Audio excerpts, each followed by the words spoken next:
మంచిది. చదవబడిన వాక్యాన్ని బట్టి ఈ రోజున మనతో మాట్లాడి మనకి కొన్ని విషయాలు తెలియజేసి వివరించి వినిపించడం కొరకై అతడు యెహోవాతో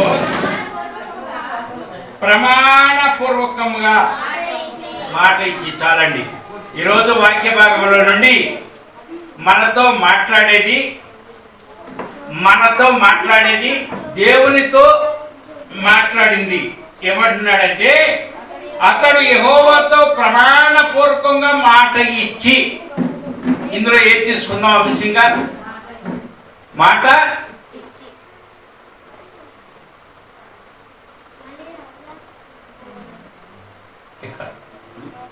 రికార్డ్ అవుతుంది. ఆ విధంగా మాట ఇచ్చిన ఒక వ్యక్తి, మామూలుగా మాట ఇచ్చింది దేవుడు కాదు, దేవుడికి మాట ఇచ్చారు. ఎవరు? దావీదు మహారాజు గారు. మాట ఇచ్చింది ఏంటో తెలుసా? ఈ పైన యాత్ర కీర్తనిది.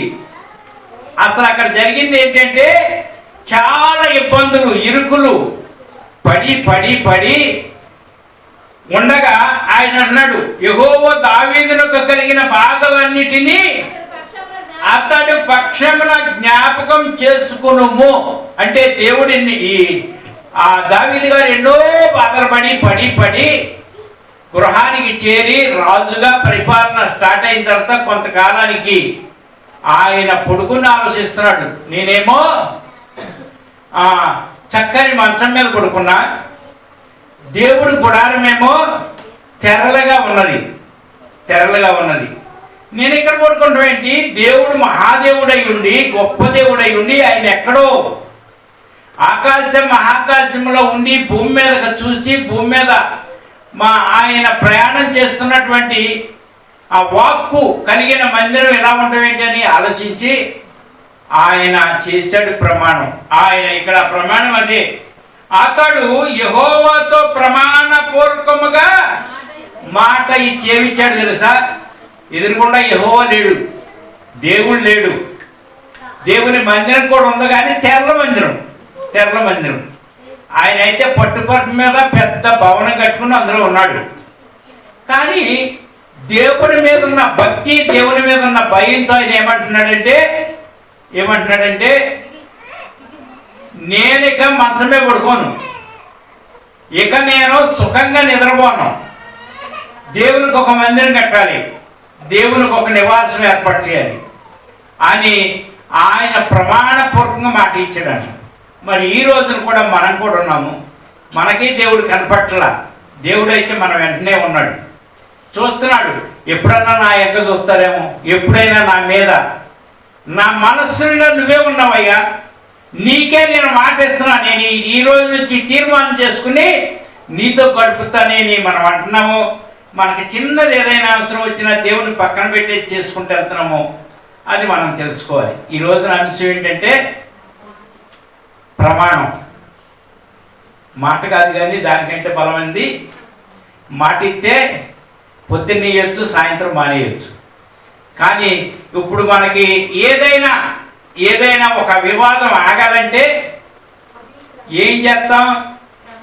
ప్రమాణ పూర్తిగా నేను ఇది చేయలేదంటే నోరు మూసుకుని ఉండాల్సిందే. ప్రమాణం చేశాడు కదా. మనకు ఇప్పట్లో ప్రస్తుతానికి నడిచేది ప్రమాణమే కదా.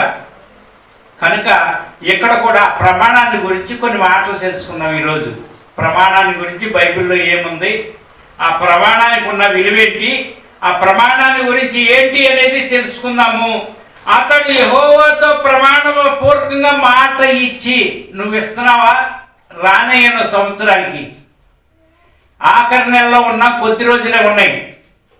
మహానుభావుడు ఉంచాడు వాళ్ళని, అంటే అవకాశం ఇచ్చాడంతే. ఉంచాడంటే వేరే విధంగా కాదు, అవకాశం. దేవునిలో ఉండటానికి, దేవునితో నడవటానికి, దేవునిలో క్షమించబడటానికి, దేవుని రాజ్యానికి వారసత్వానికి అర్హులై ఉండటానికి అవకాశం. అంతేగాని ఇంకా బోల్డ్ అంత ఉంది, ఇంకా ఎక్కువ సమయం నేను నా వయసు ఏంటి, నా వయసు ఏంటి, కాదు కాదు కాదు, నీ వయసుతో నిమిత్తం లేదు ఆయన. ఇంకా నీవు కావాలని ఎదురు చూస్తామే, ఇంకా కొన్ని రోజులు ఆమెతో ఉండాలి అని ఎదురు చూస్తాం. అంతేగాని ఏదో గొప్పతనం చూసి ఏదో అనుకున్న ఆస్తిపాస్తుల అందాల గురించి కాదు. ఒక భర్త ఒక భార్యతో ఇంకా కలిసి ఉంటున్నాడంటే ఏ గొప్పతనం కాదు. ఆయన ఆమె మీద ఓ ప్రేమ కాదు, కుటుంబాన్ని గురించి ఉంచుతున్నాడు. భార్య భర్తనైనా అంత తాగుబోతూ భర్తతో నువ్వు ఎందుకమ్మా? ఎందుకంటే కుటుంబాన్ని నిలబెట్టాలి. నేను దేవుళ్ళో ఉన్నా, నా తల్లిదండ్రులు ఎలాంటి వారు, ఆ కుటుంబాన్ని నిలబెట్టాలి కనుక నేను ఉంటా. ఆయన తల్లినా, ఆయన తాగినా, ఆయన తిరుగుబోతైనా, ఆయన ఏం తెచ్చిపెట్టకపోయినా నేను ఈ కుటుంబానికి యజమానురాల్ని కనుక నా బాధ్యత నేను అని లోకానుసారంగానే ఉంటే దేవునితో మనం గడిపేది ఎలా ఉంది, దేవునితో మన సంబంధం ఎలా ఉంది. ఆఖరి నెలలో ఉన్నాం, ఆఖరి రోజుల్లో ఉన్నాం చెల్లి. ఎప్పటికైనా కొన్ని విషయాల్లో మనం జాగ్రత్తగా ఉండి ఆయనతో ఉంటే అది ప్రమాణం. ఆ ప్రమాణాన్ని గురించి అసలు ప్రమాణం అంటే ఏంటో, ఏం జరుగుతుందో, ప్రమాణానికి ముందుగా మన విషయంలో కూడా ఏం జరుగుతుందో హెబ్రీయులకు రాసిన పత్రిక సమయము చాలా ఎక్కువగా ఉన్నదిగా, ఎక్కువైపోయింది కనుక ఒక హెబ్రీ పత్రికలోనే ఈ రోజుల వాక్యం ఉంటుంది. అక్కడి నుంచి అటు ఇటు వెళ్ళే పని లేదు, స్పీడ్గా ఉండండి. హెబ్రీ పత్రికలో నుండి దేవాతి దేవుడు ఈ రోజు మాట్లాడేది 6వ అధ్యాయము వచనం 16. అమ్మా, మనుష్యులు తనకంటే గొప్పవారి తోడు అని ప్రమాణం చేతురు, వారి ప్రతి వివాదాంశమును పరిష్కారం చేయనది ప్రమాణమే. అర్థమైందా? మనుషులు ప్రమాణం ఎలాగంటే అక్కడ చాలా మంది ఉంటారు పెద్ద మనుషులు తీర్పు తీర్చేటప్పుడు ప్రమాణ పూర్తిగా నేను చెప్తున్నాను, నేను ఇది చేయలేదు అనేదే మన అంశం. అంటే ఆ వివాదాంశం తగ్గిపోద్ది అనమాట. అప్పుడు ప్రమాణం చేస్తున్నారుగా, నువ్వు ఎక్కడ చేయమంటే అక్కడ చేస్తా ప్రమాణం. 3 కాసులు గొలిసిపోయింది, పలానా చోట ప్రమాణం చేయండి అంటున్నారు. 3 కాసులు బంగారం పోయిన దానికి చిన్న ప్రమాణం పెడితే వివాదం తీరిపోతుంది.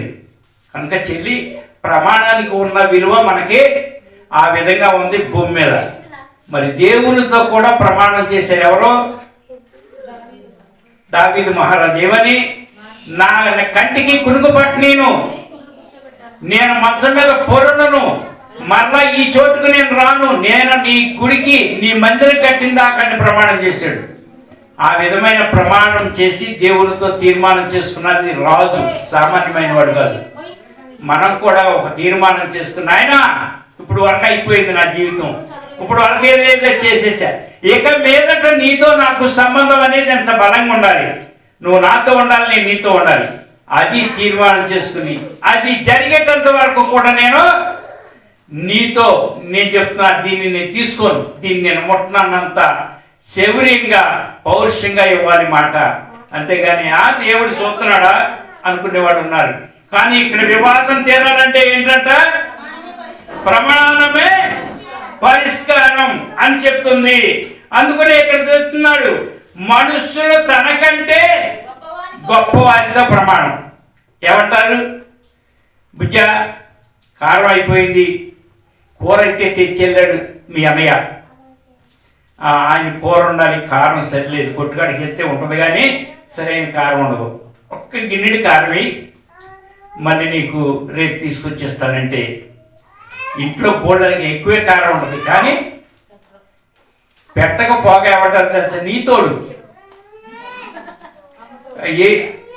అమ్మతోడు కూడా కాదు, నీతోడు అక్క, నీతోడు అంటే పోతే అదే పోద్దండి. కానీ ఇక్కడ అతనికంటే గొప్పది అని ఆ ఎదుటోడి మీద తోడని ఎందుకు అంటున్నారు? ఆ అమ్మాయి మీద ఎదుటి అమ్మాయి గొప్పది కనుక.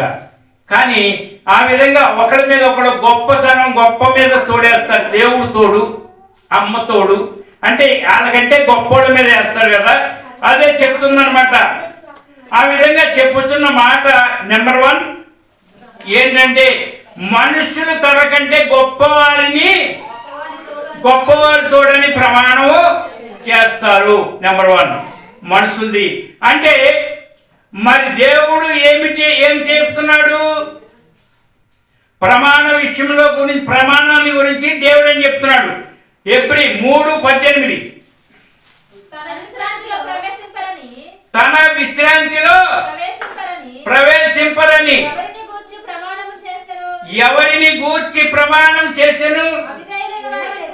అవిధేయులైన వారిని గూర్చియే కదా. చాలండి, చూడండి, దేవుడు కూడా ప్రమాణం చేస్తున్నాడు. ఎవరిని గురించి? అవిధేయత. మందిరానికి వచ్చిన అవిధేయత లేని వాళ్ళు లేరా? విధేయత అనేది పెద్దోళ్ళకే లేదు, చిన్నోళ్ళనే అంటారు. అసలు వాళ్ళకే లేదు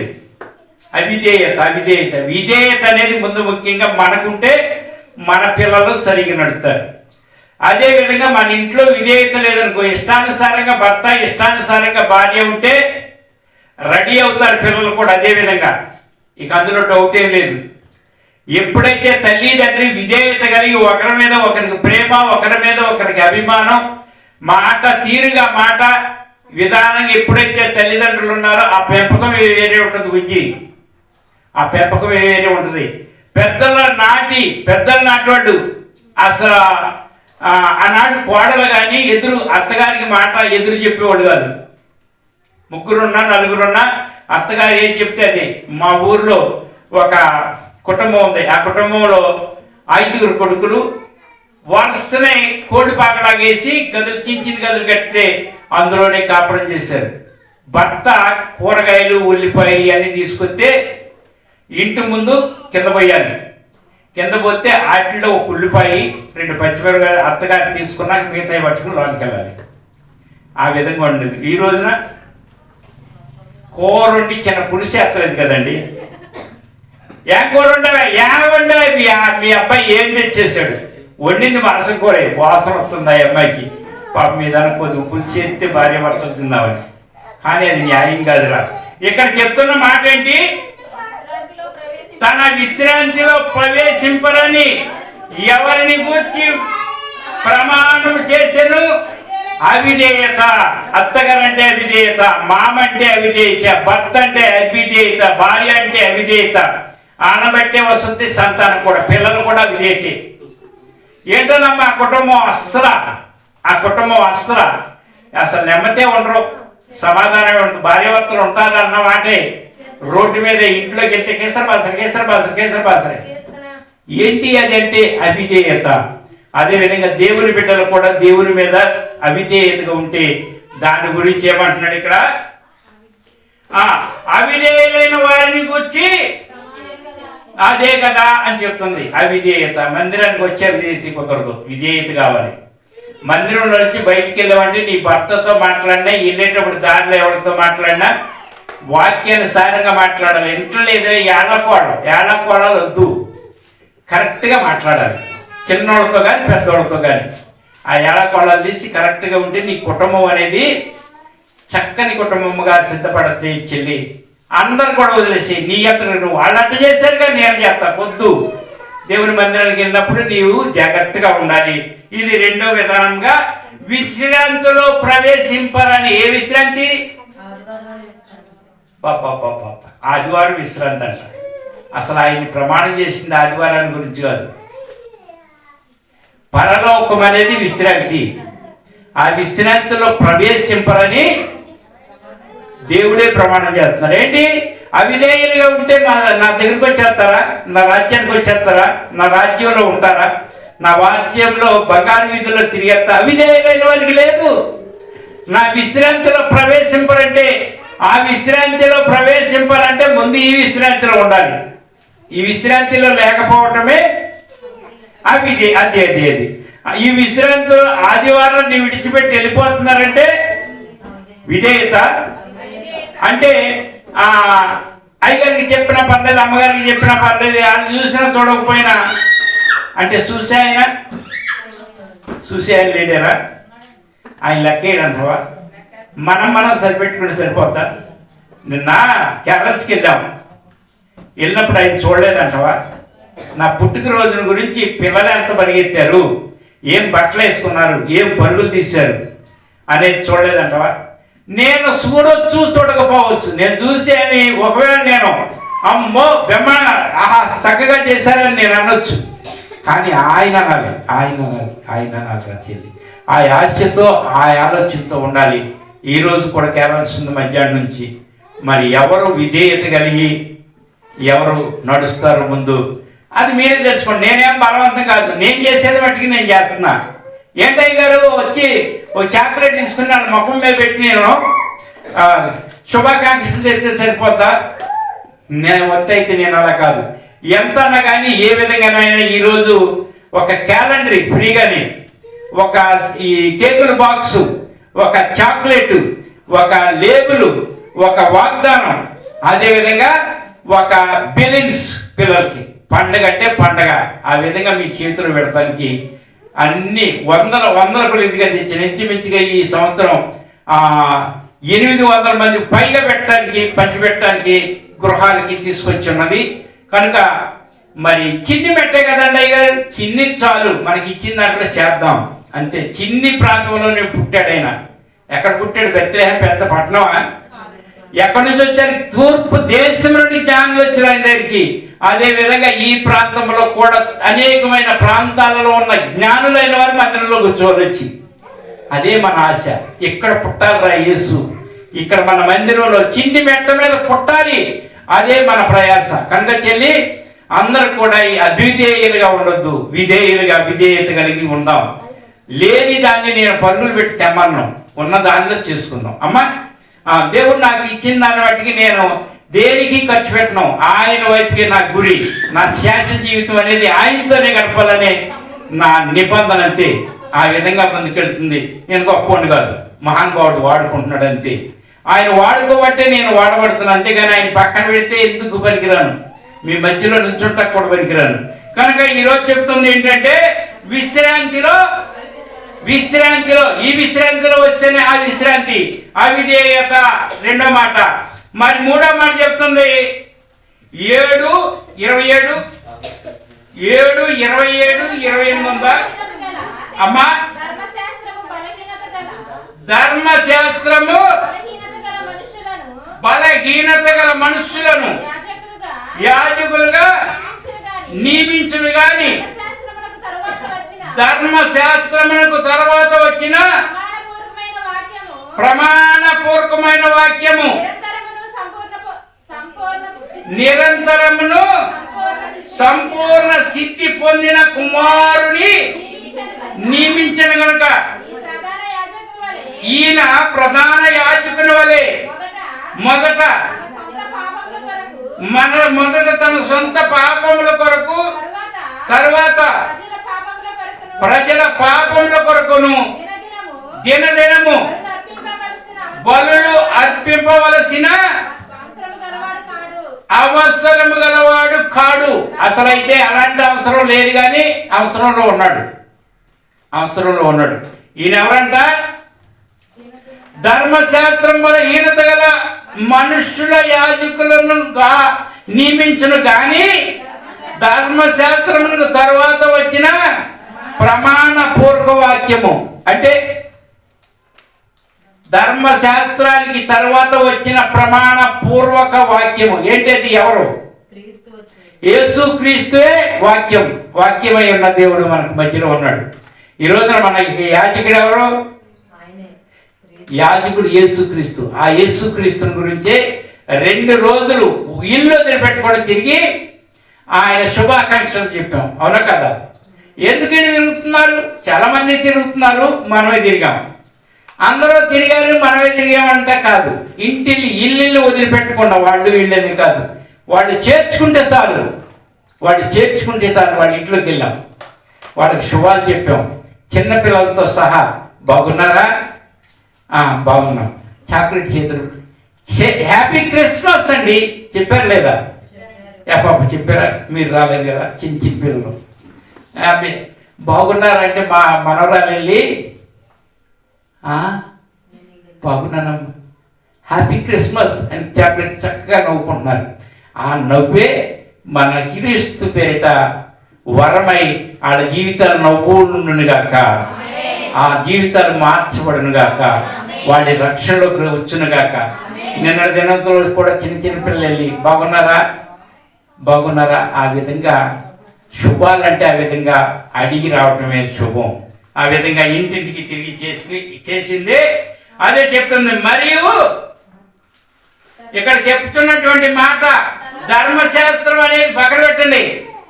ధర్మశాస్త్రానికి ఆ ప్రమాణపూర్వకమైన వాక్యము నిరంతరము, దాని గురించి పైన చెప్తుంది 23 ఒకసారి చదవండి. మరియు ఆయాజకులు మరణము పొందుట చేత ఎల్లప్పుడూ ఉండ సాధ్యము కానందున అనేకులయ్యారు. ఎవరయ్యారు? ఆ యాజకులు ఎంతమంది అయ్యారు?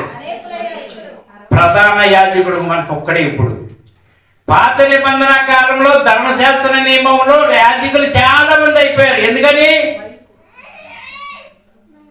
పాత నిబంధన కాలంలో చాలా మంది యాజకులు అయిపోయారు. ఎందుకని? ఇప్పుడు అవ్వట్లేదు. ఎందుకని? చాలా మంది యాజకులు అయిపోయారు. ఇక్కడ అదే చెప్తుంది. ఏమంటుందంటే, మరియు యాజకులు మరణము పొందుట చేత ఎల్లప్పుడూ ఉండ సాధ్యము కానందున అనేకులైరి. అంటే మనుషులుగా పుట్టి యాజకులైన వాళ్ళు చాలా మంది అయిపోయారు. కానీ ఇప్పుడు ఎవరమ్మా యాజకుడు? యేసుక్రీస్తు యాజకుడు. ఆయన మరణించి తిరిగి లేచాడంటే చచ్చిపోయి ఉన్నాడా? అదే విధంగా చాలా మంది యాజకులు ఏమయ్యారు? మరణించారు కానీ తిరిగి లేగల. అందుకే వాళ్ళు అనేకలు అవుతున్నారు. ఈ రోజు కూడా నేనున్నా, తర్వాత మరొకడు వస్తారు. యాజకుడు అనేవాడు మనిషిగా ఉంటే తర్వాత ఎవరంటే ఆఖరికి మనకు తెలుసుకోవాల్సిన యాజకుడు ఎవరంటే ప్రధాన యాజకుడు మన ప్రభు అయిన యేసుక్రీస్తు. ఆయన వైపు చూద్దాం. అదే విధంగా చెప్తుంది రెండో మాట, 2:24, ఈయన నిరంతరము ఉన్నవాడు కనుక మార్పులేని యాజకత్వము కలిగిన వాడాయను. అంటే ఇక మార్పు లేదు ఆయనకి, మరొకళ్ళు వచ్చే పని ఏం లేదు. మన యాజకుడు ఎవరు? మార్పు లేనివాడు. ఆయన ఎవరు? మన సజీవుడైనటువంటి యేసుక్రీస్తు ప్రభు. అర్థమవుతుంది కదా? అర్థమవుతుందా? ఈరోజు ప్రమాణం గురించి చెప్తుంది. 3వది కూడా చదవండి, 25. ఈయన అతని ద్వారా ఈయన తన ద్వారా దేవుని యొద్దకు వచ్చు వారి పక్షమున విజ్ఞాపన చేయుటకు నిరంతరము జీవించుచున్నాడు కనుక వారిని సంపూర్ణముగా రక్షించుటకు శక్తిమంతుడై ఉన్నాడు. ఈయన ఏం చేస్తున్నాడంట? విజ్ఞాపనము. అంటే విజ్ఞాపనం అంటే ఏంటి? ప్రార్థన చేయటం. ఇప్పుడు మనకి జీవించి ఉన్న యేసు ప్రభు ఏం చేస్తున్నాడు? ఒకవేళ అలిసిపోయి నువ్వు పడుకునేటప్పుడు, దేవుడా జ్ఞాపకం చేసుకోండి ఆయన, నా ప్రార్థన చేయలేకపోతున్నానని పడుకుంటే వెంటనే నీ ప్రార్థన పూర్తి చేసేది ఎవరో? యేసుక్రీస్తు చేస్తున్నాడు రా. కనుక ఆయనే యాజకుడు. అయ్యగారు, అమ్మా నేను ట్రాఫిక్లో ఉన్నాను రా, ఒక్క నిమిషం ఆగు, చేస్తాను. నేనైనా తర్వాత చేస్తాను, కొంచెం అంటానేమో. కానీ ఆయన అయితే ఏ ట్రాఫిక్లో ఉన్నా, ఎంత ప్రపంచం మొత్తం చేసే ప్రార్థనలు కూడా ఆయన ఒక్కొక్కటి పూర్తి చేసేసి కంప్యూటర్ కాడ కూర్చొని కొంతమంది టికెట్ కానీ పంపించేసి టికెట్ అని పంపించేస్తుంటారు కదా. నేను నిన్న దినంలో వాగ్దానాలు అయిపోయింది, డోర్ స్టిక్కర్లు అయిపోయి పాప దగ్గరికి వెళ్ళి అమ్మ అర్జెంట్రా అంటే అప్పటికప్పుడు వాగ్దానం ఇది స్టిక్కర్ తయారు చేసి వెళ్ళిపోండి, ఫలానా సాయి స్ఫూర్తికి వెళ్ళిపోండి, మీకు ఇచ్చేస్తారు ఇట్లా ఉంది. ఆ విధంగా ఒక మనిషి చేస్తే దేవాతి దేవుడు ఆయన, మన ప్రభు అయిన యేసుక్రీస్తు. ఆయన నీ కోసం నా కోసం విజ్ఞాపన చేస్తున్నాడు. నేను కూడా కొన్నిసార్లు అయ్యా మరి ప్రార్థన నాదైతే చాలా ఉందయ్యా, గంట నాకు చేయాలి అని బాధలను పెట్టేవారు. అయ్యా మందిరం చుట్టూ ఉన్నవారు. అంటే పేరున చేయకుండా కొన్ని విషయాల్లో కొన్ని సందర్భాల్లో నీ ముందు దేవుడి ముందు ఒప్పుకుంటున్నాను. మళ్ళీ నేను అసలైతే రాత్రి పగలు చేస్తా, పొద్దున్న ఒకసారి సాయంత్రం. కానీ చేసేటప్పుడు నా ప్రార్థన ఇక్కడ నుంచి ఎక్కడ ఏలూరు వరకు చేయాలి. ఈ ప్రార్థనల విషయంలో కొన్నిసార్లు దేవుడిని అయ్యా బాబు కలపండి అయినా నా ప్రార్థన అంటే అది కూడా విజ్ఞాపన విని దానిని పూర్తి చేస్తున్నాడు దేవుడు. కనుకే మనం ఈ రోజున ఇలా ఉన్నామరా. కనుక ఇక్కడ చెప్తుంది ఎవరంట, ఏం చెప్తున్నాడంట, ఈయన తన ద్వారా దేవుని యొద్దకు వచ్చు వారి పక్షమున. ఎవరి పక్షాన? అంతేగాని బయట ఉన్నవాడు కూడా అయ్యగారు నాకు ప్రార్థన చేయడు. ఒకవేళ ఆయన నేను చేసింది వింటాడో ఎండో కానీ దేవుని యొద్దకు వచ్చేవారు వాళ్ళు కూడా దేవుని పేరిట కొంతమంది మరి రాత్రి కానీ వెళ్ళినప్పుడు అన్యులైనప్పటికీ కూడా మనవడిని తీసుకొచ్చి ఒక మామగారు అయ్యా వీళ్ళిద్దరి కోసం ప్రార్థన చేయండి, ఎదుగుతున్నారు పిల్లలు, వయసులో ఉన్నారయ్యా, చదువు జ్ఞాపక శక్తి కావాలని వృద్ధురాలయ్యండి యేసుక్రీస్తు నామంలో ప్రార్థన చేయించింది. జ్వరం తగిలిందయ్యా మా మనవడికి లేకపోతే మా అబ్బాయికి అని చెప్పించారు. అంటే దేవుని యొద్దకు మేము వెళ్ళగానే ఆయన దేవునిలో ఉన్నాడని తెలుసుకుని వస్తే ఓకే ప్రార్థన ఆలకిస్తాడు. కానీ కొంతమంది చేయండి అని వదిలేసేవాడు ఉన్నారు. గొలుసు ప్రార్థన జరుగుతుంది. గొలుసు ప్రార్థన జరిగేదేమో చేసేదేమో ఇక్కడ ఒక 10 మంది లోపు ఉంటున్నారు. చేసే ఏమో 100 అంశాలు ఉంటుంది. 100 అంశాలు. ఒకవేళ ఖాళీ లేదు, దూర ప్రాంతంలో ఉన్నారు, ఓకే. ఇంటికాడ ఉన్నాడు కూడా ఇంటికాడ భార్య భర్తలు గుసగుసగుస అనుకుంటూ కూడా ప్రార్థన చేయించుకుంటున్నారు. అది వెళ్ళొద్దంటావా? మా వంతు మేము చేసేస్తున్నావురా, గొలుసు ప్రార్థన చేస్తున్నాం. ఇంటికాడ ఖాళీగా ఉండి భర్తతో అయ్యా గొలుసు ప్రార్థన ఈ రోజున మన కుటుంబం కోసం కూడా చేస్తున్నారు, నేను వెళ్ళాలి లేకపోతే అప్పి. ఒకవేళ ప్రార్థన వస్తుందో రాదని గమనించేవాళ్ళు ఉన్నారా? తప్పనిసరి రావడానికి వీలు లేకపోతే ఓకే, దేవుడు చూస్తున్నాడు, నిన్ను నన్ను కూడా చూస్తున్నాడు. కనుక ఇక్కడ చెప్తున్నాడు ఏమనంటే నా పక్షమున దేవుని యొద్దకు వచ్చువారి పక్షమున విజ్ఞాపన ఆయన చేస్తున్నాడు మన యాజకుడు. ఇది ఎన్న మాట? 3వ మాట అయిపోయింది. వాక్యము నిరంతరము ఏ విధంగా ఉంది? 3వది అయిపోయింది కదా. 4వ మాట అంటే వాక్యమై ఉన్న దేవుడు, విజ్ఞాపన చేసే దేవుడు, వాక్యం ద్వారాగా మాట్లాడే దేవుడు, ధర్మశాస్త్రం బలహీనత గల మనుషుల యాజకులుగాను నియమించబడిన గాని ధర్మశాస్త్రం తర్వాత వచ్చిన ప్రమాణపూర్వకమైన వాక్యము నిరంతరము సంపూర్ణ సిద్ధి పొందిన కుమారుని నియమించాను కనుక ఈయన ఆ ప్రధాన యాజకుల వలె మొదట తన సొంత పాపముల కొరకు, తర్వాత ప్రజల పాపముల కొరకు. ఆయనకు పాపం ఏంటిరా? సొంత పాపాలని ఆయన సొంత పాపాలు అన్నాడు కదా. ఆయనకి పాపం ఏంటి? ఏ పాపం మెరుగని పవనామూర్తి కదా. కంటే ఆయన సొంత పాపాలు ఏదో తెలుసా? మన పాపాలు ఆయన మెదేసుకున్నాడు కదా, అవి సొంతం. అంటే రక్షించబడిన వారు రక్షించబడి పోయి ఆయన మీద ఆనుకుని ఆయనతో సహవాసం చేసే వారి కోసం ముందు ప్రార్థన. ఆయన పాపం ఆయన పేరిట ఒప్పేసుకున్నాం కదా పాపాలు.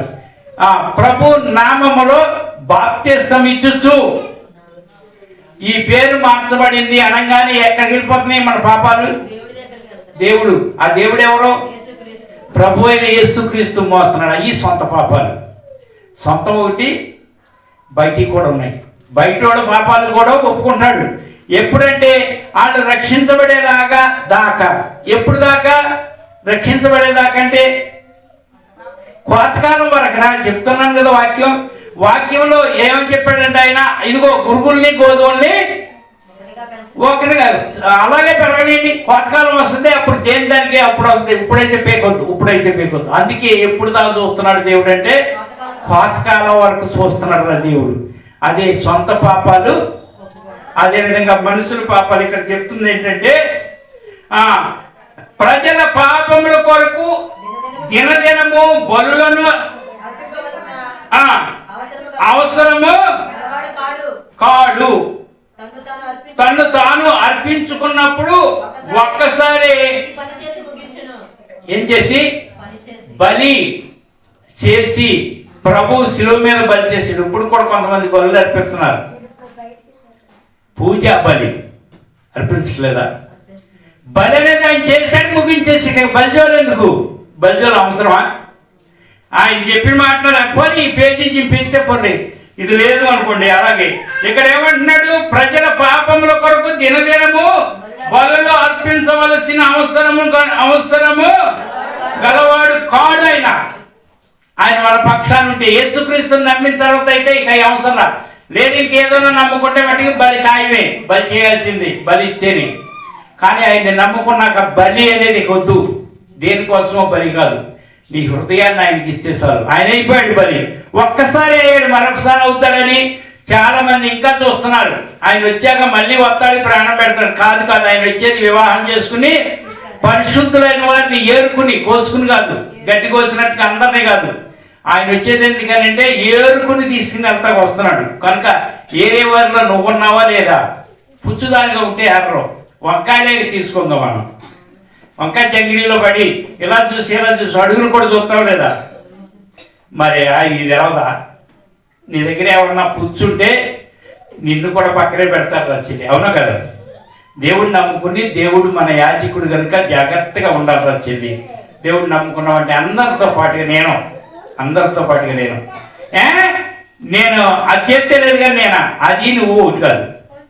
అది ఈ మాట అంతా నేను అన్నా, అది నువ్వు ఒకటి కాదు. ఆ మాటకి ఎదురు మాట నువ్వు అనవసరం లేదు. ప్రభువా చూసుకో ఆ విధంగా చెప్పలేదు. ఇది ఎన్నో మాట? 4వ మాట. మరి శ్రేష్టమైన నిబంధన అదే క్రొత్త నిబంధన. దాని యాజకుడే యేసుక్రీస్తు. ఆయన నిరంతరము జీవించుచున్నాడు. ఆయన మనకిచ్చింది ఏమిటి? ఆయన మనకిచ్చింది ఏంటి? యేసు రక్తము యేసు రక్తము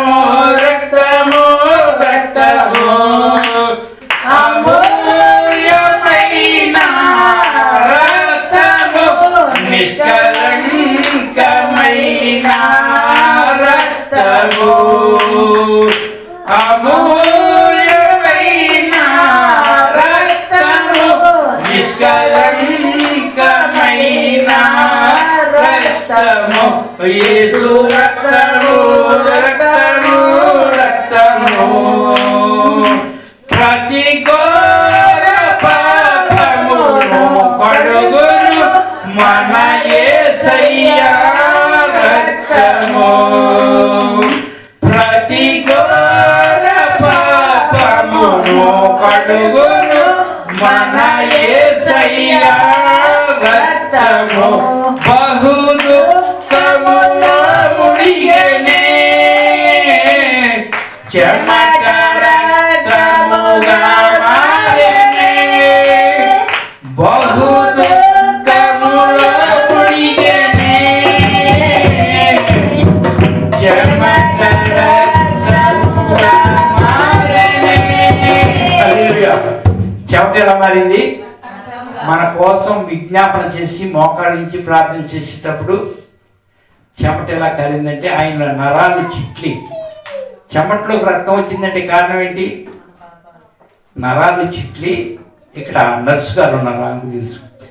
ఒక చెమటలో బ్లడ్ బయటకు వస్తుందంటే ఆ చెమట శరీరంలోనే ఉంటుంది, బ్లడ్ ఉండదు, చెమట మట్టికే ఉండదు. కానీ బ్లడ్ చెమటలో కారిందంటే నరాలు ఉన్నాయి చూడు, ఆ నరాలు చిట్లి. అంత బాధ నీకోసం నా కోసం అంత బాధపడి కాచాడు రక్తం దేవుడు.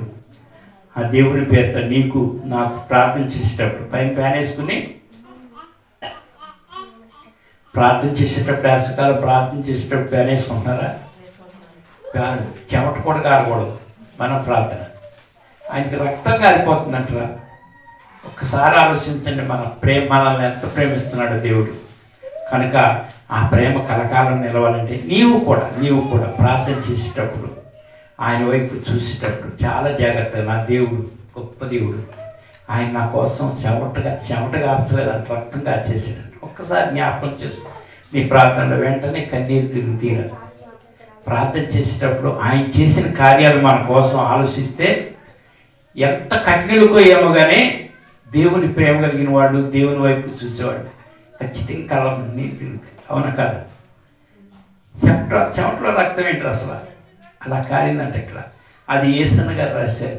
అదేవిధంగా ఇక్కడ కూడా వాక్యంలో ఉంది, అది సమయం వచ్చినప్పుడు చెప్పబడుతుంది. కానీ ఈ రోజున చెప్తుంది 5వ మాట ఈ విధంగా. 4 అయిపోయింది, 5 4దా? ఇప్పుడు 7, 20, 22 చదివామా? 7, 20, 22 చదవండి. మరియు ప్రమాణం లేకుండా యేసు యాజకుడు కాలేదు గనుక ఆయన మరి శ్రేష్టమైన నిబంధనకు పూట కాపాయను. వారైతే ప్రమాణం లేకుండా యాజకులగుదురు గాని ఈయన నీవు నిరంతరము యాజకుడివై ఉన్నావని ప్రభువు ప్రమాణం చేసెను. ఆయన పశ్చాత్తాపడ్డాట. అంటే ఆయన పశ్చాత్తాపడ్డాట అంటే చెప్పట ఆయన మన యాజకుడు పశ్చాత్తాపడ్డంట. దాని అంటే ఏంటి అర్థం? నువ్వు నేను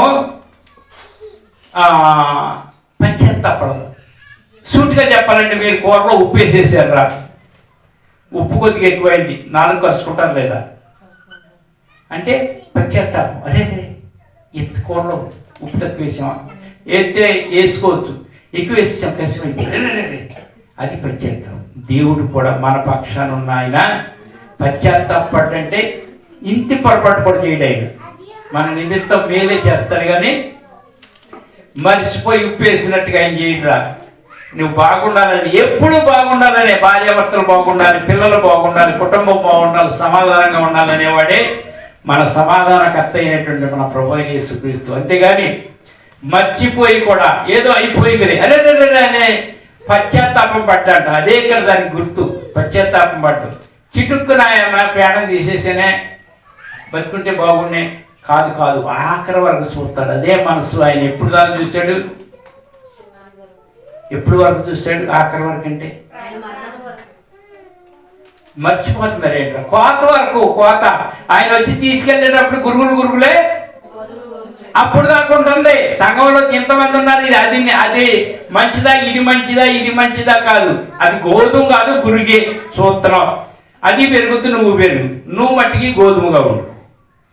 ఏదో గురుగ్గా ఉందని దాంతోపాటు నువ్వు గురుగా అమ్మని కాదు ఇక్కడ చెప్పింది. సంఘంలో అనేక మంది, సంఘం అనే పొలంలో అనేకమైనవి ఉంటాయి. ఆనాడు తండ్రి అయిన దేవుడే ఒక్కసారిగా ఈ మానవులు వద్దు అనుకుని తుడిచేశాడు. ఎప్పుడు? నోవాహు జలప్రలయం ఎప్పుడు మొత్తాన్ని నుంచి పూడ్చాడు. అవునా కదా? కొన్నే ఉన్నాయి పైన. ఆనాడే నోవాహు బయటకు వచ్చినప్పుడు అన్నాడు, శీతాకాలం వేసవకాలం ఉండక మానదు కనుక కాలాలు వచ్చినట్లుగానే ఇటు పాపులు ఉంటారు, పరిశుద్ధులు ఉంటారు. ఎప్పుడు ఇలాంటి పని చేయను, అందరిని తుడిచేయను అని ఆయన అంటే అప్పుడే మన ప్రభు అయిన యేసుక్రీస్తుగా ఆయన మారి వచ్చినప్పుడు అన్నాడు. శిష్యులు అన్నారు, ఏమన్నారు? గురుగులను పీకేయమనియా. గురుగులు వచ్చేసి గురుగులను పీకొద్దు, రెండు కలిసి ఎదగని. ఆ కుమారుడు, తండ్రి కుమారుడుగా వచ్చి ఆనాడు చేసింది జ్ఞాపకం వచ్చింది. తుడిసేస్తే ఇలాగా కోసుకుంటూ పోతే ఎంతకాలం కొట్టుకుంటూ పోతాం? కొట్టుకుంటూ వెళ్తే భార్యను మార్చగలరా? ఇక కొడతాడమ్మా, రేపు కొడతాడు, ఎల్లుండి కొడతాడు. ఆ కొట్టుడు అలవాటు చేస్తే అమ్మాయి ఏమని కూడా తెలుసు, మళ్ళీ కొడతాడు. కొడతాం అనే అలవాటు పడిపోయి ఇక దానికి అలవాటు పడితే మళ్ళీ ఒకసారి కొడతాడు. ఏమవుద్ది? అదేవిధంగా ఆ అలవాటు చేసుకున్న దేవుడు ఒక్కసారి తండ్రి అయిన దేవుడు అనుకునే మానవుల్ని ఒక్కసారిగా నాడును అహంకారంలో తుడిచేశాడు. కానీ కుమారుడిగా వచ్చినప్పుడు ఆయన క్షమించే కృపాకాలం పెట్టి ఈ కాలంలో అంటే మొదటి ధర్మశాస్త్రం కాదు ఇది. ఇప్పుడు వాక్యం అనే క్రీస్తు, ప్రమాణపూర్వకమైన వాక్యం, వాక్య ఉన్న దేవుడు, వాక్య ఉన్న గ్రంథం. అందుకే మనం దేన్ని ఆధారం చేసుకుని అది దేవుడు ఇది దేవుడు అని పెట్టుకునే పని లేదు. మనకి గ్రంథమే దేవుడు.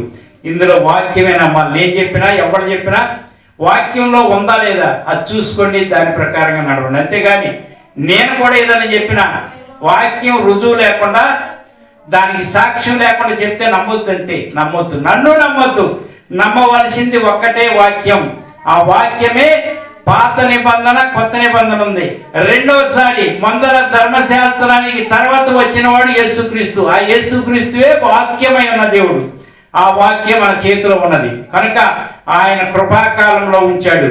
ఆ కృపాకాలం ఏంటంటే మందిరంలోకి రావచ్చు, వాక్యం వినవచ్చు, మార్చుకోవచ్చు, మార్చుకోవచ్చు.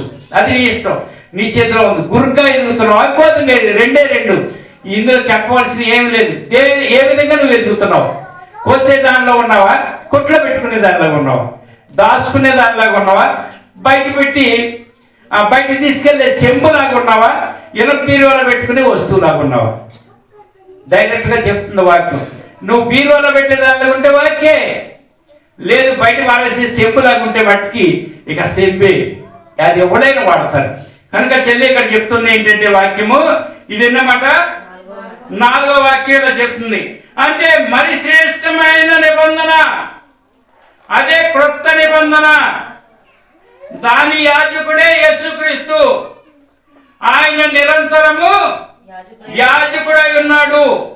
ఆయన మనకిచ్చింది ఏంటి? అలాంటి యాజకుడిని కలిగి ఉన్న మనము మనకిచ్చింది ఏంటి అంటే చెప్తుంది వాక్యం. మనకిచ్చింది ఏంటి అంటే 6:18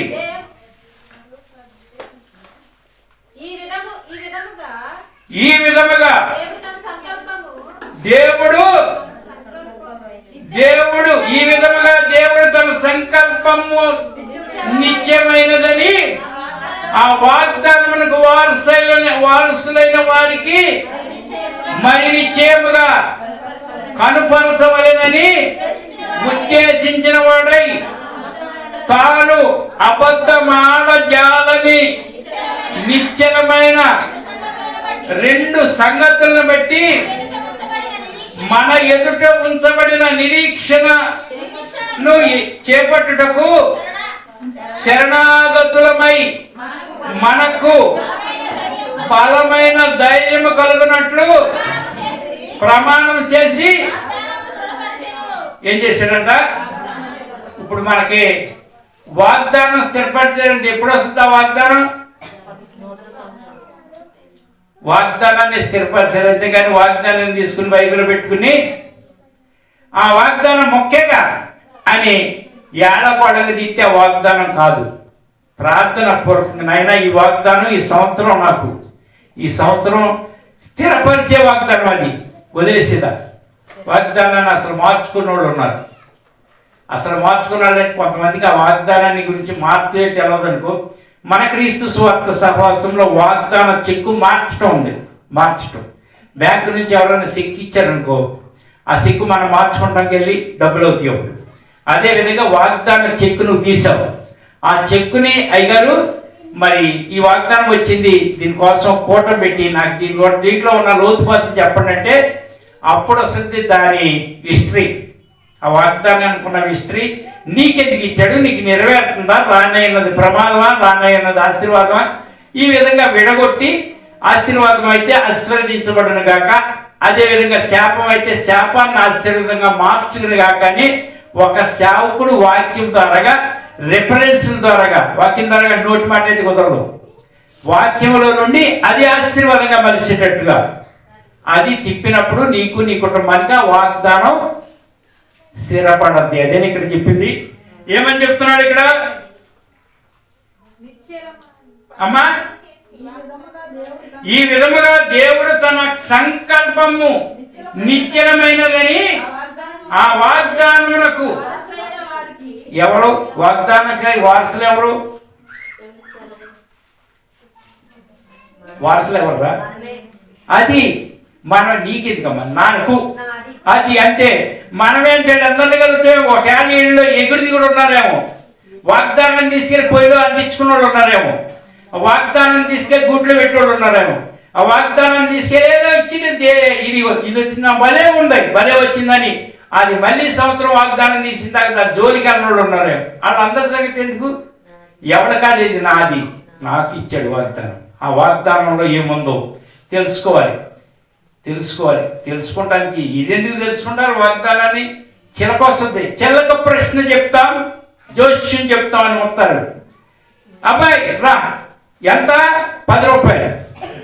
10 రూపాయలు, ఇదిగో నా పేరు ఫలానా, నాకు ఏం వస్తుందో చిలక అని చెప్పొద్దు అంటే, ఆ చిలక రా చిలక, ఇదిగో ఈ అమ్మాయి పేరు ఇది, దాని జాతకం, ఆ అమ్మాయి జాతకం ఏంటో చెప్పు అని కూర్చుని ఉంటాడు. ఆ చిలక ఒకటి తీసి అక్కడ పెట్టి ఆయన ముఖం తీసి మళ్ళీ ఒకటి తీసి ఆయన చూస్తుంటే ఈయన ఎప్పుడూ ఇలాగ అంటాడు.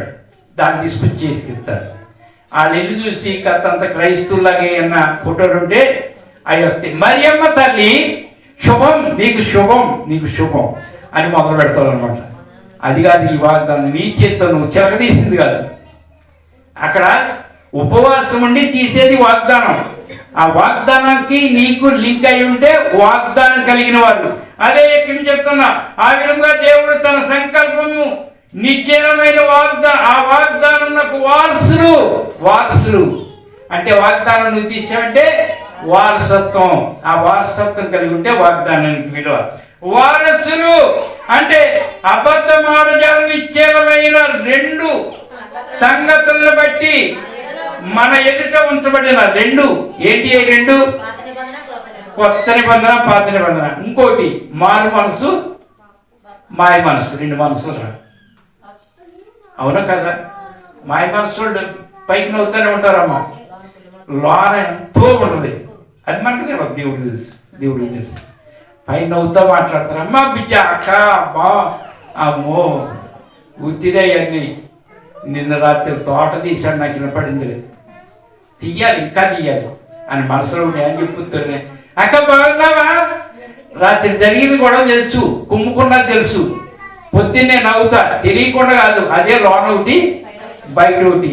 అందుకునే దాన్ని విడగొట్టాలంటే పాత నిబంధన, కొత్త నిబంధన. అది నీ చేతిలోనే ఉంది, నా చేతిలోనే కాదు, అందరి చేతిలో ఉంది. అవన్నీ ఇడిపోవాలన్నా, బాగోవాలన్నా అవన్నీ కలిగి ఉన్నాయి. ఆ విధంగా వివాదములకు పరిష్కారం చేయనది ఆ విధంగా ఉంది అని చెప్తుంది. ఇక్కడ ఏమంటే వాగ్దానములకు వారసులైన వారికి మరి నిశ్చయముగా కనపరచవలనని ఉద్దేశించిన వాడై తాను అబద్ధమాడజాలని నిశ్చలమైన 2 సంగతులను బట్టి మన ఎదుట ఉంచబడిన నిరీక్షణను చేపట్టుటకు శరణాగతులమైన మనకు బలమైన ధైర్యము కలుగునట్లు ప్రమాణం చేసి వాగ్దానం. ధైర్యం ఉందా? వాగ్దానం. అబ్బా, ఈ సంవత్సరం నెంబర్ 1 వాగ్దానం వచ్చింది. ధైర్యం వస్తుందా?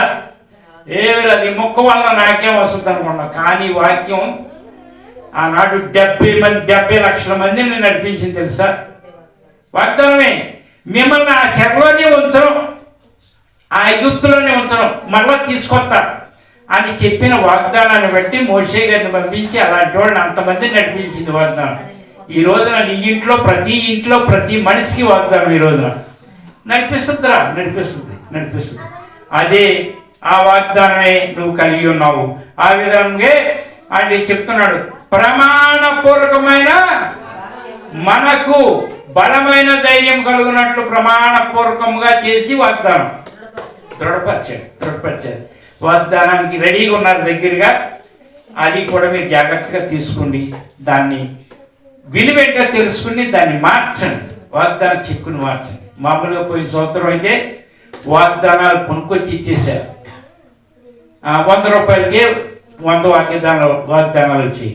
కానీ క్రీస్తు సువార్త సహవాసం అనే సింబల్ కూడా ఉండాలి దాని మీద. అంటే సహవాసం అడ్రస్ కూడా ఉండాలని దానికోసం ఇంచుమించుగా 1000 రూపాయలు ఖర్చు అయింది. ఇది మన వాగ్దానాలు వేరేగా ఈ సంవత్సరం వేయటం జరిగింది, ఏపించటం జరిగింది. కనుక శ్రేష్టమే. నేను కోరేది ఏంటంటే బాగుండాలి.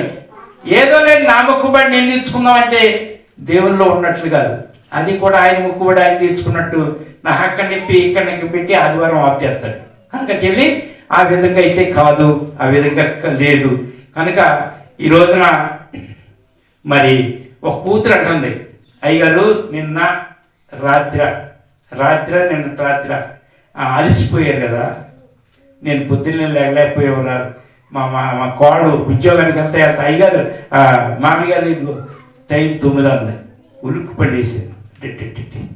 నేను అనుకుంటున్నాను 4-5 అయింది అనుకున్నాను తెల్లారుజాము. ఆ విధంగా ఉన్నప్పుడు ఇట్లా అయిందంటే ఆ కూతురు ఏమన్నా తెలుసా, అలసిపోయి ఉంటారు అయ్యగారు, అలసిపోయి పడుతున్నారు. అలసిపోలేదమ్మా, అయ్యగారులు అనేవాళ్ళు అలసిపోతున్నారు, వాళ్ళు పెట్టిన తిని అలసిపోవటం కాదు. అంతేకాదు బలమైన పరిచర్య, భారభరితమైన పరిచర్య. ఏంటి భారం? నేను ప్రార్థన చేయకుండా కలబడ్డే భారం నాదా అయిందా? నేను పడుకుంటున్నాను, ఆయన నా ప్రార్థన నువ్వు చేయి, యేసుక్రీస్తు ప్రభు అని నేను అప్పచెప్పాను. ఆ విధంగా ఎవరు అప్పచెప్తున్నారు? అసలు అప్పచెప్పకుండా ఉన్నవాళ్ళు ఉన్నారు నాకు తెలదు. కానీ నేనైతే నేనే ఆయన భారం. అయ్యే నేను క్యాలెండర్ లేపించా, ఇంచుమించు 17,000 అయింది, దాన్ని తీర్చాలి. భారం నాదా అయిందా? ఆ విధంగా ఆ భారం నాకు వచ్చిందని మీ మీద కూడా నేను ఎవరు మోస్తారని మోస్తారు అంతే. నేను చెప్పేది ఆయనకి, ఆయన పంపిస్తే నువ్వు ఇస్తావు. అంతేగాని నేను చెప్తే అయ్యగారు ఎప్పుడు ఇంతే. ఒక ఆయన అంటున్నారు, తనకు మించిన భారం ఎందుకండి అని. తనకు మించిన భారం అంటే ₹1,00,000 అప్పు తీసుకొచ్చి ఎకరం పొలం కౌలుకి చేయొచ్చా? తనకు మించిన భారం కాదు అది. ఎలా అది ఇంటికాడ ఏమీ లేదు, ఉన్నది ఒక నగ. ఆ నగ తాగట్టు పెడితే 2,000 వచ్చినాయి. కానీ ₹1,00,000 అప్పు తీసుకుని ఎకరం మొక్కజొన్న, ఎకరం జీడి తోట ఏదో చేస్తున్నారు. అదేంటి? అది తినటానికి, కుటుంబం ఎదగటానికి, దానికి ఆ వ్యవసాయం చేసే రైతుకి అది ఓకే. మరి నేను కూడా ఒక వ్యవసాయం చేస్తున్నాను, ఆత్మలతో కూడిన వ్యవసాయం. ఆ వ్యవసాయం చేసేటప్పుడు నేను చేయొద్దా? అది తప్ప? నేనైతే తప్పు అనుకుంటున్నా. నా వంతు నేను చేయాలి, నా వంతు నేను చేయాలి. చేసి దేవుడిని అడగాలి. అంతేగాని ముందు ఆయన ఇచ్చిన తర్వాత నేను చేస్తాం కాదు. కొంతమంది మొక్కుబడి చేస్తారు తెలుసా, నాకు ఈ నడువు నొప్పి తగిలితే ₹100 కానుకేసుకుంటాను. ఎవరు కాబట్టి నీ 100 నీ నడువు నొప్పి నువ్వే ఉంచుకో. 100 ఇచ్చి నేను బాగు చేస్తే ఏమన్నా ఆయనకి ఏమైనా కలిసి వస్తుందా? ముందుగా 100 కానుకేసేసి ప్రభువా నేను సమర్పించుకున్నాను, నీ ఇష్టం, నొప్పి తీస్తే లేకపోతే లేదంటే అది న్యాయం, నీ ఇష్టం, నీ చేతిలో ఉన్నాను నేను ఇలా మూలగటం నీకు ఇష్టమైతే అలాగే మూలిగిచ్చు, నీలో ఉన్నానయ్యా అని చేయటం గొప్ప. అంతేగాని కొంతమంది ఆ విధంగా చేస్తారు. నేనైతే మరి దేవుడు ఇచ్చిన దాన్ని బట్టి నా పెంపకం అనేది క్రీస్తు సువార్త సహవాసం. నా తండ్రి అయితే నాకు చెప్పిన బోధ ఆ విధంగానే ఉంది. నువ్వు ముందు చేయి, అప్పుడు నీ పిల్లలు ముందు నడుపుతారు. చెప్పేది కూడా నీ పిల్లలు నడవట్లేదంటే నువ్వు చేసిందని చెప్పు, నువ్వు చేసిందని బట్టి వాళ్ళు నడవట్లేదని చెప్పని నాకు ప్రతి విషయంలో ఆ విధంగా నేర్పి నలుగుడు అనేదాన్ని విరవబడాలి.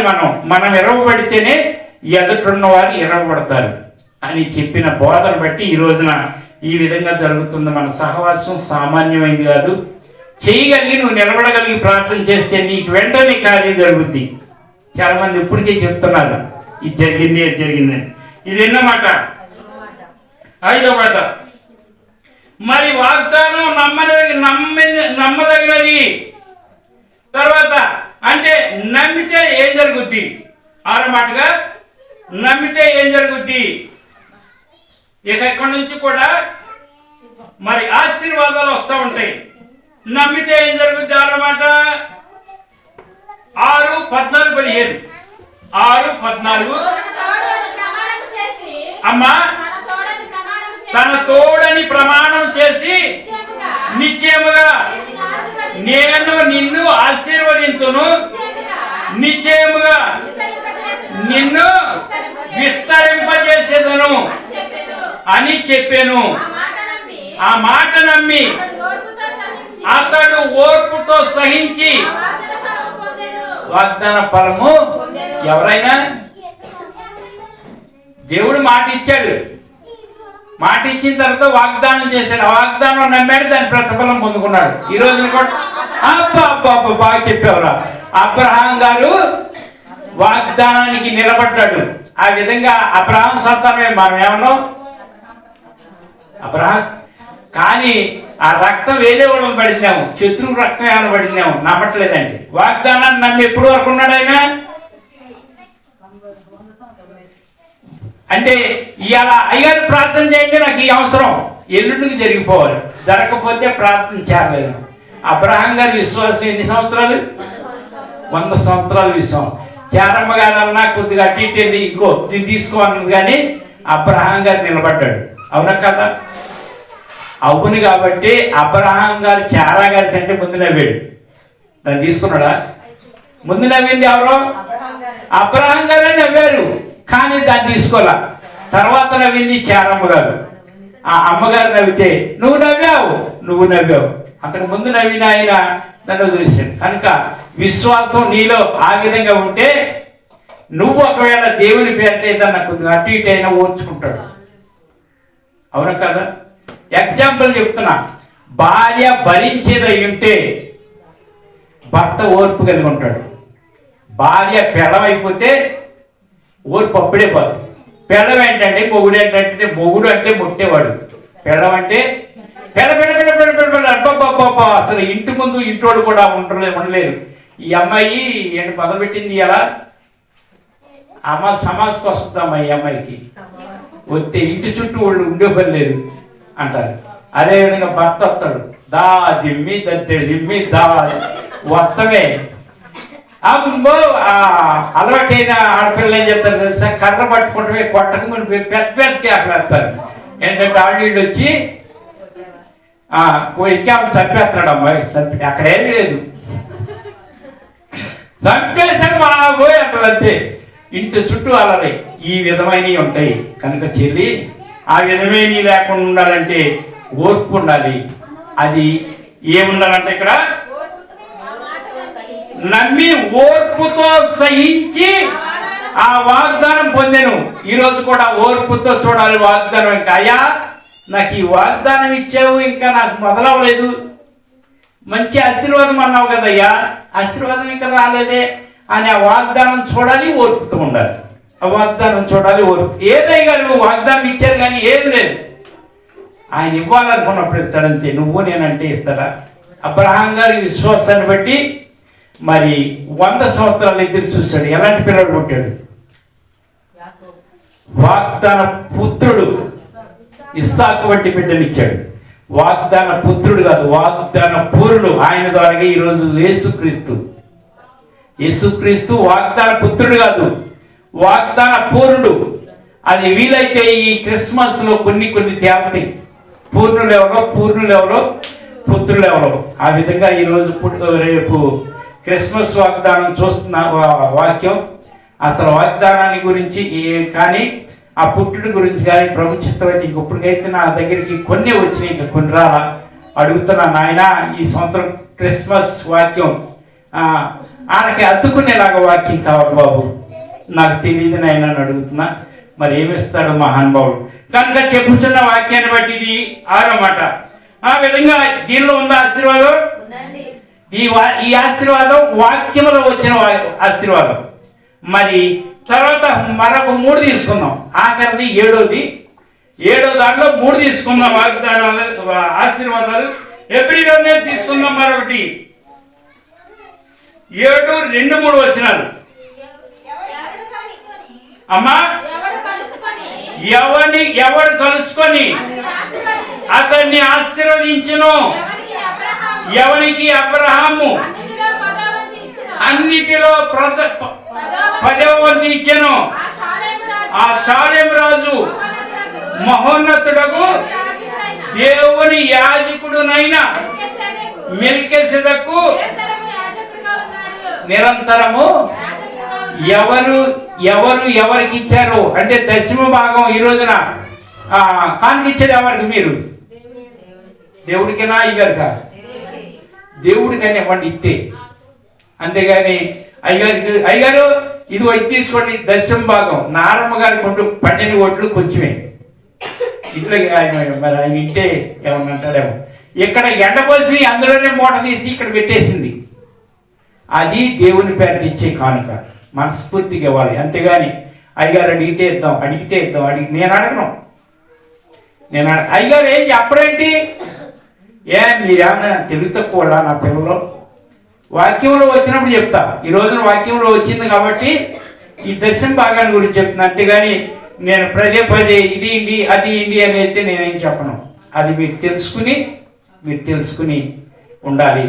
ఆ విధంగా నా వంతు నేను చేస్తూనే ఉంటాను. ఈ రోజున ఆలస్యం అవటానికి కొంచెం కారణం ఏంటో తెలుసా?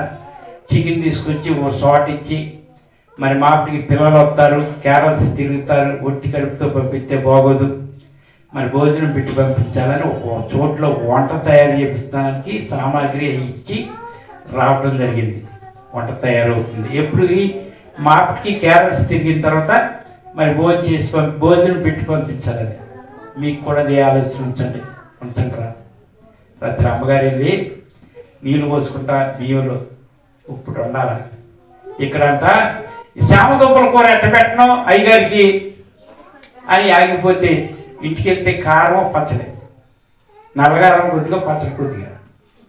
మీరు చేసేది మీరు చేయండి. ఇప్పుడు నేను పెట్టలేదని నేను అంటలేదు, నేను అలాగైనే ఉంటా.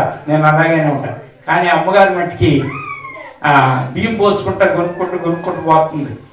బియ్యం లేక కాదు, తినడానికి అన్నీ ఉన్నాయి కానీ అంత పొద్దు తినేసి మెల్లకుండా పడుకున్నాడు. కనుక చెల్లి పెట్టే విషయంలో కూడా మీరు జాగ్రత్త కలిగి ఉండండి. లేదు నేనేదన్నా తక్కువ చేస్తూ ఉంటే అయ్యగారు అదిగా ఇది అని కూడా చెప్పండి. అందరం కలిసికట్టుగా ఉండి దేవుని పరిచర్యలో దేవుని ఆశీర్వాదాలు పొందుకుందాం. ఈ ఆశీర్వాదం ఏంటంట? ఇచ్చేదానిలో ఆశీర్వాదం 10వ వంతు. అంటే ఇచ్చిన దానికి ఆశీర్వాదం నెంబర్ 1. మనకు ఆశీర్వాదం 6వ వచనం 7:6 వారితో సంబంధించిన వంశావళి లేనివాడైన మెల్కీసెదెకు అబ్రహామునొద్ద 10వ వంతు పుచ్చుకొని వాగ్దానములను పొందిన వారిని. ఎవరినంట పుచ్చుకున్న వారు ఎవరు? మీరు తీసుకొచ్చే ఆ 10వ వంతు తీసుకొచ్చేది ఎవరికి? ఆశీర్వాదం ఇచ్చేది ఎవరు? యాజకుడు. అంటే మనకి అసలు ప్రధాన యాజకుడు ఎవరు? యేసుక్రీస్తువేనా? మీకు ఆశీర్వాదం ఇచ్చేది కూడా దేవుడే. ఆ ఆశీర్వాదం మీరు ఇచ్చిన దానికి ఆశీర్వాదం. ఎప్పుడైతే 10వ వంతు సమయం పాటలు పాడాలి, నేను కూడా పాడాలి. ఆదివారం పాటలు అయిపోయినాయా, సాక్ష్యాలు అయిపోయినాయా, ఇప్పుడు వెళ్ళొచ్చు. అయ్యగారు 4 మాటలు చెప్తాడు, వినేసి వెళ్ళిపోదాం. అది ఇచ్చినట్ట 10వ వంతు కదా. పాటలు అయిపోయింది, నీకు పాటొచ్చు, పోనేమో పాట రాకపోతే అనుకోవచ్చు, పాటొచ్చు. కానీ పాడటానికి రాకపోతే ఇచ్చినట్ట. ఇట్లా పట్టు చీర ఉందా పెట్టులో సాగ నలగకుండా అక్కడ పెట్టి ఉంచుతున్నాం. అవసరం వచ్చింది కడతానికి కుదురుద్దా? ఎప్పుడైనా కడతా ఉంటే కుదురుద్ది. అదేవిధంగా ఎప్పుడైనా ఒకసారి వచ్చి పాట ఎత్తితే రాగం వస్తే తాగం రాదు, ఏది రాకుండా ఆ గొంతులోంచి చీర వచ్చేసి మొగడు గొంతులాగా మారుతుంది. కనుక అందంగా పాడాలంటే వచ్చి పాట ఉండాలి, నాకు ఓ పాట ఉండాలి. ఏం పాట అయ్యారు? మైకా లేదు, ఏమీ లేదు, ఇక్కడ ఏం శబ్దం లేకుండా పాట గుర్తు కట్టలేదు అంటావా? అంటే ఇచ్చాడుగా. కరెంటు పోతే ఇన్వర్టర్ కూడా ఇచ్చాడు దేవుడు కదా. కనుక పాటలు పాడే టయానికి రావాలి, సాక్ష్యాల టయానికి రావాలి. అంతకు ముందే వచ్చి కూర్చుని నీ వంతు నీవితే అది దాన్ని ఏమంటారు? 10వ వంతు. అది పదే జ్ఞాపకం ఉందిరా. ఎప్పుడైతే నువ్వు ఆ సమయం ఇచ్చావు 10వ వంతు, నువ్వు తెచ్చేది కూడా అమ్మగారు అంటుంది ఈ మధ్యన, నువ్వు అన్నం వండుకునేటప్పుడు గుప్పుడు తీసి పక్కన పెట్టి అయ్యేది అంటే అమ్మ నాకు అన్నావు, వాళ్ళు ఇప్పుడు చెత్తలేదు, ఆ గుప్పుడు మర్చిపోతున్నారు అనుకుంటుంటుంది. బియ్యం గింజలు డబ్బాలు రావట్లేదు అని అంటుంది. కానీ అలా కాదు నేను అన్నది, నీవు తినేదానిలో నేను తినాలని. నువ్వేం తింటున్నావు? కోట బియ్యం తింటున్నావు అనుకో, నా కూతురు కోట బియ్యం తింటుంది అనుకుంటా. ప్రార్థన ఎక్కువ చేస్తా. కొంతమంది ప్రార్థన ఎక్కువ చేస్తుంటే అయ్యగారికి వాళ్ళే ఇష్టం, వాళ్ళ గురించి చేస్తున్నాడు. కాదు వాళ్ళ స్థితిని గురించి ఎవరు అనుకుంటున్నారో నాన్నగారు అది నాకు తెలుసు. కొంతమంది ఇక్కడ కూడా వర్గాలు ఉన్నారా బాబు? తెలుగుదేశం కాంగ్రెస్లో వర్గాలు ఉన్నాయి చూడు. అయ్యగారి పక్షాన్ని కొంతమంది, అమ్మగారి పక్షాన్ని, ఇది వర్గాలు అంటారు వాటిని. కానీ నేనైతే ఒకవేళ ఎక్కువగా ప్రేమిస్తున్నానంటే నాకు ఉపయోగపడింది. యేసురాజు గారు ఉన్నారు, హలో అనగానే పాపం ఫోన్ దగ్గరలో ఎత్తుతాడు. రాము ఉన్నాడు, ఎక్కడో గీతల కాడ ఉన్నాయినా వెంటనే స్పందించేది రామువే. ఇక్కడ వెంటనే ఆ రాము తప్పితే యేసురాజు గారు ఫోన్. ఈ 2 ఫోన్లు నాకు నోటెడ్గా ఉంటాయి. వాళ్ళకి ఫోన్ చేస్తే అన్నీ నేను ప్రేమించినట్టు వాళ్ళని ఉపయోగపడుతున్నారు కనుక అంతే. అంతేగాని నాకు చేయట్లేదు ఫోన్. నా ఫోన్ నెంబర్ ఉంటే కదా మరియమ్మ గారికి ఈ మధ్య ఫోన్లో పెట్టింది, ఆ మరియమ్మ గారికి చేస్తున్నా. కోళ్ళు దొడ్డి కాడ ఉన్నాను అయ్య గారు, కోళ్ళు దొడ్డి కాడే ఉంటుంది నాకు తెలుసు. మరి ఆ పని అది అవసరం అది. మరి ఇక్కడ ఉన్న వాళ్ళకి చేయాలంటే ఎలా? మానస మానస మానస మానస మానస కాలేజీలో ఉంటాడు, మానస కాలేజీలో ఉంటుంది. ఈ విధంగా నేను కొంతమంది నాకు ఉపయోగపడే వారికి ఫోన్ చేసి మాట్లాడి కొన్ని విషయాలు మాట్లాడదు. అయ్యగారు అడంటేనే ఇష్టం, అయ్యగారు కాదంటేనే ఇష్టం కాదురా కాదు. నాకు సేవలో ఉపయోగపడే వాళ్ళని నేను ఉపయోగిస్తూ ఉంటాను. మీరు మట్టికి బాధ అందరూ నాకు ఇష్టమే. ఎవరికి బాధ వచ్చినా నేను వాళ్ళ కోసం ప్రార్థన చేస్తాను. దేవుని బలిపీఠం ముందు చెప్తున్నాను, ఎవరి గురించి అయినా నాకు తెలిస్తే వాళ్ళ గురించి వాళ్ళు రావట్లేదని వాళ్ళు అడగట్లేదని కాదు, ప్రార్థన చేసే విధానంలో నేను ఎవరి గురించి అయినా బలంగా చేస్తూ ఉంటాను నా సొంత ప్రార్థన. అంతేగాని మీ ముందు పౌర్ణం నాకు నేను మోకరించినప్పుడు లేదా నేను కూర్చున్నప్పుడు ప్రార్థనలో ఉన్నప్పుడు ఎక్కువగా ఇబ్బందిలో ఉన్న వారి కోసం చేస్తాను. ఈ మధ్యకాలంలో కోటేశ్వరరావు గారి గురించి చాలా ప్రార్థన కుటుంబం బాగోలేదు నాయన అంటే వాళ్ళు మనకి దగ్గరని కాదు, ప్రేమించడం అని కాదు, ఎక్కడో పెద్దకి చెప్పను నేను ఏ అవసరత అయినా చెప్పను, మీరు అవసరతను గ్రహించి చేస్తారని. కనుక చెల్లి సమయం అయిపోయింది. మరొక ఆశీర్వాదం, 3వ ఆశీర్వాదం కూడా తీసుకుందాము. 7 తక్కువ వాడు ఎక్కువ వాని చేత ఆశీర్వదించబడును, మాట కేవలము నిరక్షేపమై ఉన్నది. ఎక్కువ వారు అంటే అయ్యగారు వయసు ఎంత, ఆయన బిస్సాది ఎంత, నా వయసు ఎంత, ఆయన ఆశీర్వాదం ఇచ్చేస్తాడా? ఇక్కడ ఆక్షేపణ నిరీక్షేపణ ఉంది. దేవునిలో ఉన్నది చిన్నవాడైనా పెద్దవాడైనా ఆశీర్వాదమే. దేవుని పేరు నాలో ఉన్నవాడు నా ప్రభు అయిన యేసుక్రీస్తు, నేను కాదు. ఆయన పాదాలు అడుగు ధూళి వల్లే ఉన్నా. ఆశీర్వాదం అనేది ఖచ్చితంగా ఆశీర్వాదమే, చిన్న పెద్ద తేడా లేదు. అమ్మగారు ఆశీర్వదించిన ఆశీర్వాదమే, లేదు అవసరానికి కొద్దిగా నువ్వు ఆశీర్వదించిన నీ పిల్లలకి కాదు, నీ భర్తకు కూడా ఆశీర్వాదం అనేది ఆళ్ళు ఈళ్ళు సోళ్ళు అని కాదు, కానీ నీ మనసును బట్టి వస్తుంది అటువంటి ఆశీర్వాదం. ఇది 3వ ఆశీర్వాదం. మొదటి ఆశీర్వాదం ఏంటి? 10వ వంతు ఇచ్చిన వాడిని ఆశీర్వాదం. 2వ ఆశీర్వాదం అంటే పుచ్చుకుని, 10వ వంతు పుచ్చుకుని వాగ్దానం ఎవరిది? పుచ్చుకున్న ఆయన ఇచ్చిన వాగ్దానం, ఆ వాగ్దానం పొందిన వారికి ఆశీర్వాదం. 2వ ఆశీర్వాదం. 3వది తక్కువ ఎక్కువ చూడొద్దు ఆశీర్వాద విషయంలో. అట్టి ఆశీర్వాదం మీకు కలిగి ఉండును గాక. ఆమేన్. హల్లెలూయా. ప్రార్థన. కానుకలు పాట పాడున్నాము.